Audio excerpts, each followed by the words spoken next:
Go. And welcome back to Dean Obeidallah show. Right now, very happy to have back on Frank Figliuzzi, former FBI assistant director, retired NBC News national security analyst. See him all the time on MSNBC. His book, The FBI Way Inside the Bureau's Code of Excellence, and his YouTube channel. Check it out. Frankly Speaking, there's also a cruise involved. There's Frank hats and shirts and sweatsuits. Oh, no, not yet. That's the future. That's next. There is a cruise. We'll talk about it at the end. We don't have any merch yet, but don't give me any ideas. Oh, there's going to be, frankly speaking, hats, frankly speaking, sweaters. It's going to be the make Frank great again, or whatever. I don't even know. It's going to be a lot of stuff. How many times can we say, frankly speaking, to direct people to my new YouTube channel? Check it out, frankly speaking. At least 6 times, and I appreciate it. This segment brought to you by Frankly Speaking on YouTube. So let's do some Frankly Speaking about the Colorado case that they declared Donald Trump engaged in an insurrection and thus is disqualified from holding any office. Before we do any kind of legal breakdown, we don't have to get into great detail about the legal part. What was your gut reaction when you heard it? Were you surprised? Oh yeah, no, I will be the first one to tell you I was taken aback. I didn't believe that was going to happen. And I thought that the justices would find any way possible to avoid this being dropped in this is a grenade that has been dropped in their lap, and they just want to get rid of it. And I thought maybe we'd hear things like, well, he hasn't been charged with insurrection, he's not been convicted, I don't know who an officer of the United States really is. Well, when the Constitution says he engaged in an insurrection, does that mean he led it or has been charged with it? Is he mostly responsible for it? No, but here's, this is, I love the law for this reason. They went through tens of thousands of pages of evidence of everything Trump said and did. And if they could, I'm sure they were privy to as much of Jack Smith's special counsel inquiry in the DC case about interfering with the election, right? And the Georgia indictment, read through all the indictments and charges, and they came away with what really now I realize is almost inevitable conclusion. He engaged in an insurrection. Yeah, he definitely engaged. And they had the January 6th report. It was allowed as evidence in the trial. So the judge took that. So they took judicial notice of the findings of that. Look, there's no debating Donald Trump not only engaged in the insurrection, he was the insurrection. Even in that opinion, they talk about that he contemplated this and set it into action. If he simply accepted he lost, there's no January 6th attack. There's just a peaceful transfer of power. He did this. So in your heart, again, forget the legal part of it. The Supreme Court justices are human beings. We can't deny that.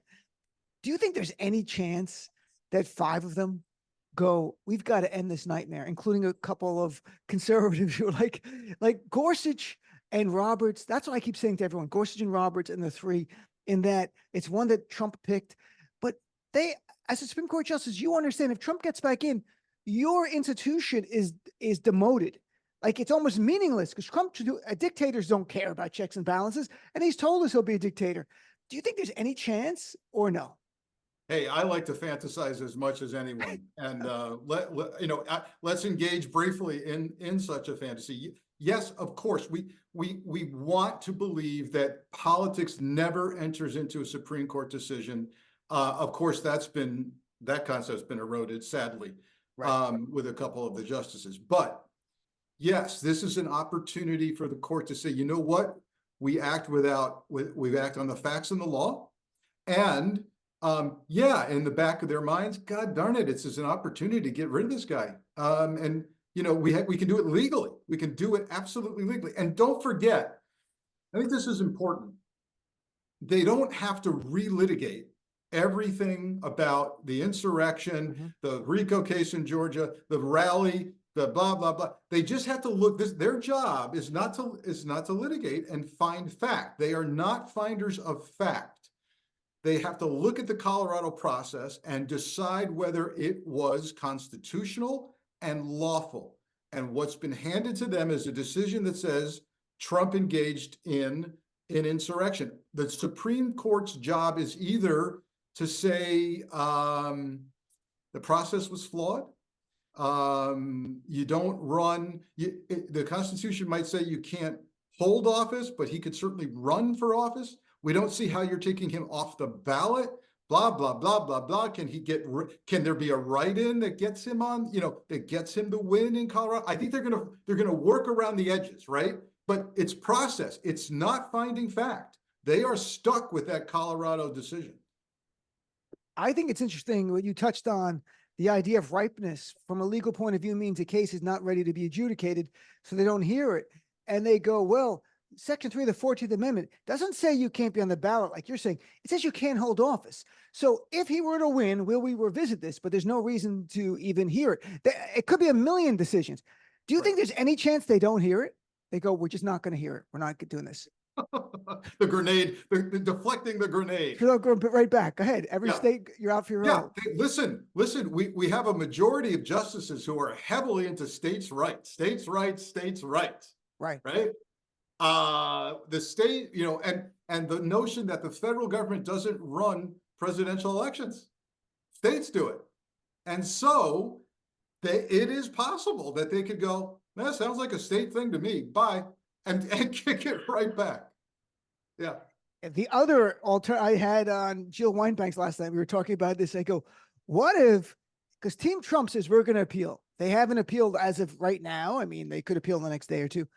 What if they go, you know what, Donald, there's a teeny chance this court could say you actually can't hold office and it's done. Well, or just accept that you can't be on the ballot in Colorado. Use yourself. You're the victim. Victimhood, raise money off it. And that's it. I don't know how you make the argument to their base. Why didn't you appeal to the Supreme Court? But it doesn't matter. You don't have to explain yourself to them. Any chance you think they make a decision, a political decision / legal and go, we're not even going to appeal this. It's so ridiculous. We could say we're not appealing it. Wow. So he under that scenario, he'd be essentially jettisoning Colorado. Right. And he wasn't going to win Colorado anyway. Yeah. Wow. Yeah, I think it's possible because, he never likes to be a loser, does he? And so there are 16 other states right now with pending challenges to Trump's qualification for the ballot in those states. 16. If the Supreme Court says Colorado got it right, then you know what's happening in those other 16 states. And Trump may fear that reality, and he may not want such a firm decision coming from the court.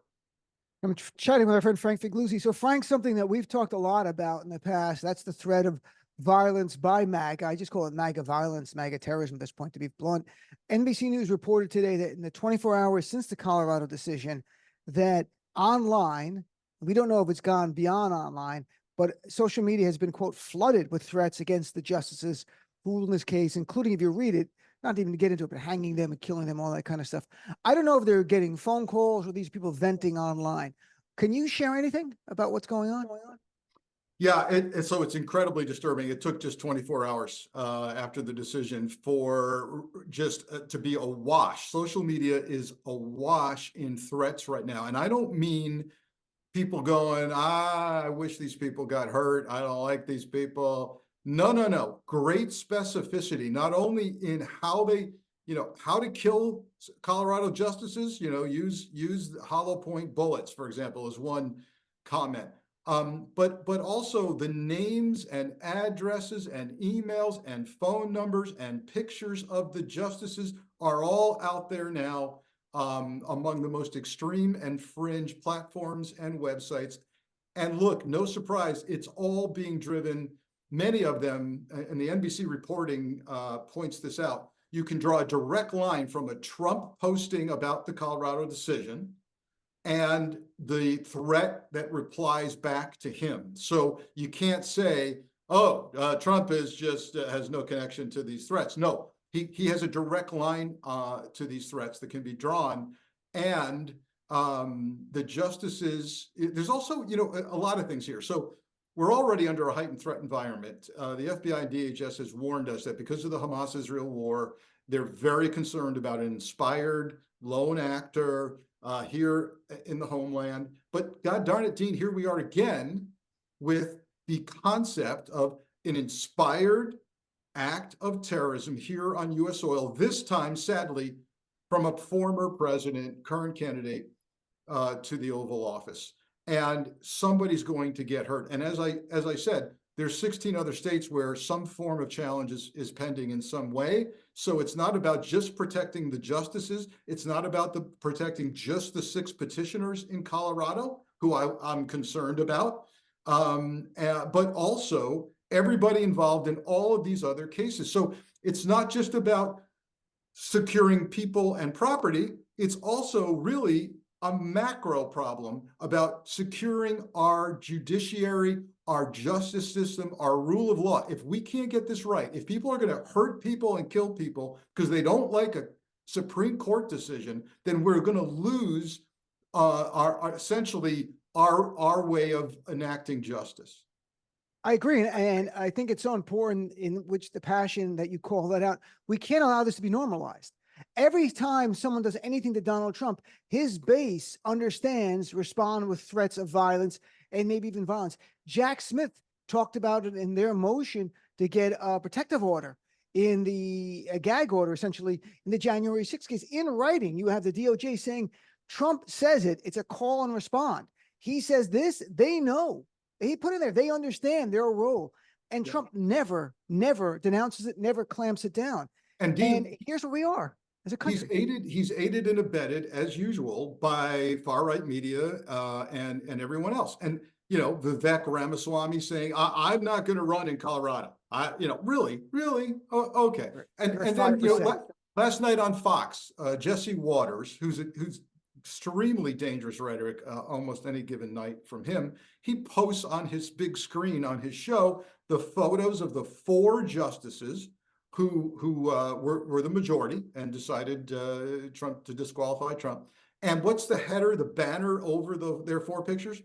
Meet the 4 people, the 4 justices who hate democracy. Okay, so look, when you're equating the democracy and Trump, you've got to be kidding me, really. Only in the world in which we live is it viewed as undemocratic to uphold the United States Constitution. It's unbelievable. We are literally upholding the 14th Amendment. That's it. No one wrote it new. It's not a parliamentary trick. It's there. It is like the First Amendment or Second Amendment, but we should ignore the 14th Amendment because it makes people uncomfortable. That's too bad. Many Supreme Court decisions have made people uncomfortable. Brown versus Board of Education made lots of people uncomfortable. There's no doubt about it. Same thing with Loving versus Virginia, 1967, striking out laws that banned blacks and whites from getting married. I'm sure a lot of Americans didn't like that either. That's life. Too bad. Bush versus Gore. Right. And Dobbs. And Dobbs is right here, where Dobbs had a real world decision. And it's so funny, Republicans, like these unelected judges, actually they were elected in Colorado, but these unelected judges making policy, it just struck down Roe v. Wade, and you were like doing handstands in the streets and cartwheels. Yeah. It doesn't end. I'm chatting with Frank Figliuzzi. So Frank, we talk about the threats now against these justices, and I hope it's nothing more than idle people trying to be keyboard warriors. I hope they're not harassing the justices.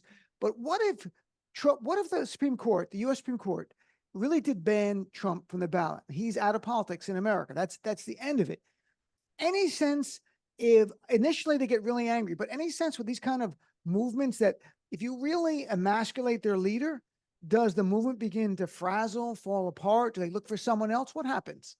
So I love this. I love this discussion. It's conjecture, it's theoretical, but look, I do think many Republican leaders are looking for a way out from under Trump. I really do. They don't have the intestinal fortitude to do it themselves, unless you're talking about Liz Cheney, Adam Kinzinger, to some extent Mitt Romney. But other than that, it's not happening. And if you're faced with a Supreme Court ruling, we take that fantasy step, and we have a Supreme Court ruling saying, he's off. I think many of them will start to come out from under Trump. Now, who are those people? Is it the Ted Cruzes of the world who will be opportunistic, or is it a viable candidate who might take the Republican Party in another direction? But I have to tell you, having that happen overnight, changing the direction of that party, I don't know, but I'm hopeful that faced with a Supreme Court decision, the highest court in the land, that many Republicans will, okay, time to move on. We shall see. It would be very interesting because, the headline so much is Colorado bans Trump from the ballot. That's not the decision. The decision did not ban him. The decision said he's ineligible to run. He's disqualified. And as a result, in Colorado, under their law, well, you can't put a disqualified ineligible candidate or any ineligible candidate on their ballot. And even Justice Gorsuch wrote an opinion when he was on the U.S. Court of Appeals to that very end. The question is, can he still run Trump, right? To your point, and win, but not be sworn in, and then his vice president gets sworn in. So they rally around this, and it's a cause. I know we're getting really into hypothetical scenarios. It's like a law school class here. But, I was thinking it through. I'm like, how does this play out here? And do they do that? And also, there's the 2/3 of each chamber can get rid of the disability. Does the House call for a vote when they come back to try to put Democrats on record? Because there are a few Democrats who aren't comfortable with this. Dean Phillips, the Democratic member of Congress. I'm sure there's a few others who would be like, well, in the Senate, it never gets a vote. Chuck Schumer controls the agenda, so there's no vote there. But I wonder in the House, when they come back, I'm sure the Republicans are going to call a vote in the House. I'm pretty confident of that. It's not going to get 2/3. No. What a time. So let's shift gears for a second, although in the same ballpark. So Donald Trump has doubled and tripled down on using the same language as Hitler wrote in Mein Kampf. His defense is, I never read Mein Kampf. And he said Hitler used it in a different way. I'm like, when you're saying that out loud, you've lost normal people, right? But not the GOP base. Like saying, I never read Mein Kampf, and literally saying, Right. we used it different ways, Hitler and I. He actually used Hitler's name. There is a pop-up version. There's a pop-up book that he might have looked at. Yeah. But what is, from a point of view, is your expertise of inciting violent extremists in our country? When Trump is repeating after in October, he was told you're using Hitler's language, and he doubled and tripled down. So it doesn't matter what he knew. He was informed. He made a choice to continue doing it. What does that do to the more extreme elements of his base who are really they identify as neo-Nazis? Yes. Well, first of all, let me tell you what it does for me personally, because now on television, I get to say that Trump's a fascist, where I was holding back. Right. I'm a professional. I don't want to, jump out ahead of things. But now he's clearly acting like a fascist. And that allows me to do that. With regard to his base, he's exposed the base now for clearly what they are. There is no way around this now.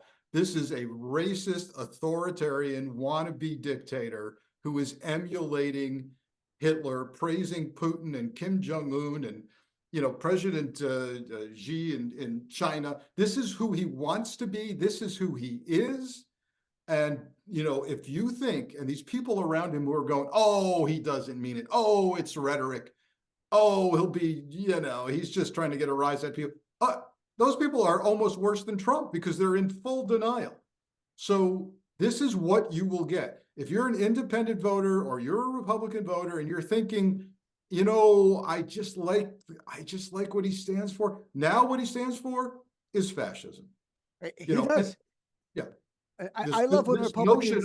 This notion of migrants are poisoning our blood. Really? That's Hitler. Yeah, it's not a normal phrase in the American lexicon of politics. It's not typical mainstream thing. Like you could say, why did he say we're going to fight the other side and win? Well, a lot of people say that in politics, the fight thing, right? We don't talk about poisoning the blood.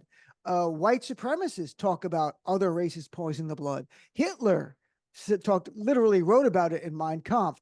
So what I find amusing, Frank, is when Republicans say, office holders say, those are not the words I would have chosen. And I wish that reporter would go like, so what words of Hitler would you have chosen?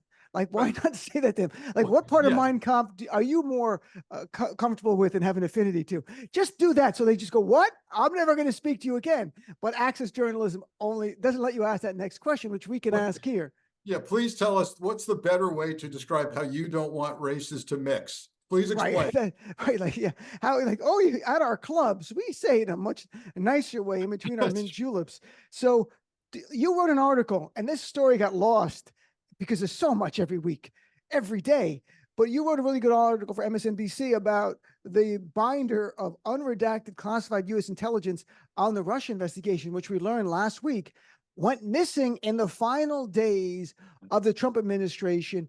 And there's articles about, in the article, talking about Mark Meadows trying to declassify it at the last minute in DOJ and pushback and everything. What can you share, since you wrote about it, what can you share about what these documents are and your concerns about them? Yeah, so first, let me say as cryptically as I can, and that's all I'll say on this particular subset of topic. We can no longer assume that the binder is still missing. I'll just leave it at that. Now, that doesn't change anything about the concerns I have regarding this binder. Number one, it clearly tells us how Trump was trying to use and will use in the future, if he gets access to classified, he will use classified as personal currency. He'll use it to benefit himself. So what this binder was all about was him telling the intel community, give me everything you got on Russia messing with the election and how the FBI screwed it all up. And what he got was, top secret stuff showing, yeah, this is how Russia interfered with the campaign and tried to help me. And yes, there's also some embarrassing stuff about Pete Strzok and Lisa Page and their emails while they're having an affair. Yes, okay. Then he writes an order. I'm declassifying this document. And here comes a couple of people around him, namely Pat Cipollone, White House counsel, who runs to DOJ and goes, oh no, please help us declassify this document so we don't get sources and methods killed because of this, right? Because understand what raw and unredacted means. It means nobody's gone through it to cull out anything that's going to destroy a human source or crush a technique that we've got used against Russia, okay? In the waning hours of the Trump administration, this never goes out because the declass could not actually happen fast enough. But according to Cassidy Hutchinson, the last person to be seen with the binder was Mark Meadows, getting in a limousine. Trump actually was quoted during an interview saying, asked about the binder, he says, Meadows has it. Wow. So this is what we're in for. Top secret, by the way, not only unredacted and raw, but information that includes intel from our NATO allies. So imagine their response to learning, we can't find your information. So, copies being made, how many people had it, how many reporters, favorable to Trump looked at it. This is the chaos we're in. And the last point I'll make on this is we need justice in terms of Trump handling and mishandling classified. And God darn it, if the case in Florida at Mar-a-Lago isn't significantly delayed already by about 4 months as to where it should be right now. Right. I mean, Judge Cannon is just outrageous there. And then you mentioned Pat Cipollone doing the right thing. Pat Cipollone, I went to Fordham Law. I didn't go with Pat. Pat went to Fordham Law. And then Watergate, John Mitchell and Gordon Liddy all went to Fordham Law. So Pat Cipollone's making up for Mitchell and Liddy, who did really bad things, all Fordham Law alumnus. And so we can be proud of Pat Cipollone doing the right thing here many times as we've learned more about him and from the January 6th hearings. Very last thing, you mentioned this idea of accountability for Trump and the classified document case being slow. And I try to find articles about what's going on. It's like nothing. It's like in a black hole. Like you really, but at least we know in the January 6th case, Judge Chutkan denied Trump's motion for immunity, a 100% correct decision. And then of course it had to stay. So the U.S. Court of Appeals has oral argument for the first week of January, which that's good as a backstop. So, but Jack Smith wants to get the Supreme Court to get involved. And Trump's lawyers yesterday filed going, no, there's no need to rush this. What do you think in your heart? It's just remarkable, isn't it? Like, no need to rush. And in any event, to be honest, January 9th is the oral argument in the U.S. Court of Appeals. I think they'll give a decision within days. And I think it gets to the Supreme Court pretty quickly after that, if they said no. But what do you think? Do you think the Supreme Court says, yep, we're going to hear it? Let's just do this. Or do you think they wait for the Court of Appeals? Wow. I think they're more likely than not to wait for the Court of Appeals. At least it's not that long of a wait, No, it'll move quickly. it will move quickly. And, you know, a petitioner can't, like Trump can't say, hey, can you drag your feet on this, please? Can you? Right, They'll do right.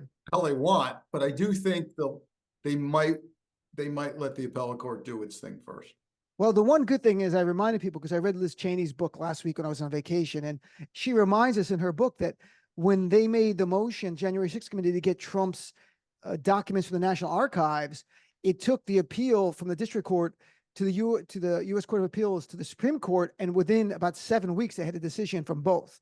So it can move that fast. We could get a Yeah, decision it by the end can. of And January, February. look, there's, you know, I could argue the other way, because in an unprecedented streak here with this court, they are grabbing cases more than ever before in history, without going through the appellate hoop. So who knows? Possible. Well, Frank, thank you, my friend. Again, check out Frank's YouTube channel, Frankly Speaking. Follow Frank on social media. It's just Frank Figliuzzi, or is it another? I can't remember. Yeah, look, the best place to go is my website, which is frankfigliuzzi.com. And then you'll find that I'm on Instagram and I'm on Threads. I'm still hanging on to X, but probably not for long. Yeah, sign up for free alerts from my website, frankfigliuzzi.com, or check out the YouTube channel, Frankly Speaking. Well, Frank, thank you so much. Happy holidays. Merry Christmas. Look Thanks, forward to you too. chatting with you in the new year, my friend.